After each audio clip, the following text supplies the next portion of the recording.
Anda kembali menyaksikan Aceh hari ini. Saudara, aksi bersih-bersih situs sejarah digelar sejumlah santri di Kabupaten Aceh Besar. Selain membersihkan makam dari Semak Belukar, mereka juga memperbaiki tata letak nisan yang berpindah akibat tsunami 2004 silam. Areal pemakaman di Dusun Lam Gapang, Gampung Labuy, Kecamatan Baitusalam ini merupakan lokasi pembersihan yang dipilih komunitas santri Baitur Rahman Al-Mustafa di Kabupaten Aceh Besar.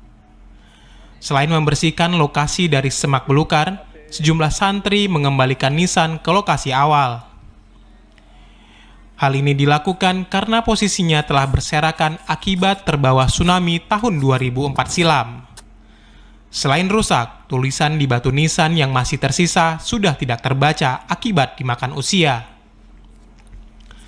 Seluruh makam diyakini peninggalan masa Kesultanan Iskandar Muda yang berkuasa tahun 1607 hingga 1637 Masehi.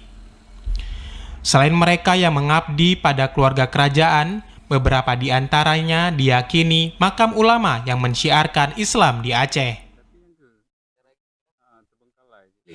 Ini adalah merupakan makam kerajaan Aceh Darussalam. Bahkan di ujung sana ada seorang wali Allah. Mereka lah pasak bumi Aceh ini. Berkah-berkah mereka lah makmurnya. Jadi kami berinisiatif untuk menjaga kembali sejarah-sejarah Aceh. Karena untuk menghancurkan sebuah negara itu, hilangkan sejarahnya. Tak hanya di lokasi ini, pembersihan rencananya juga akan dilakukan komunitas ini di situs sejarah lain di Aceh Besar yang kini terbengkalai.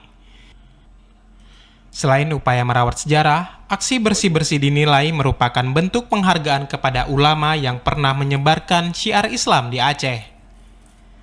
Dari Aceh Besar, Arman Konadi, TVRI Aceh melaporkan.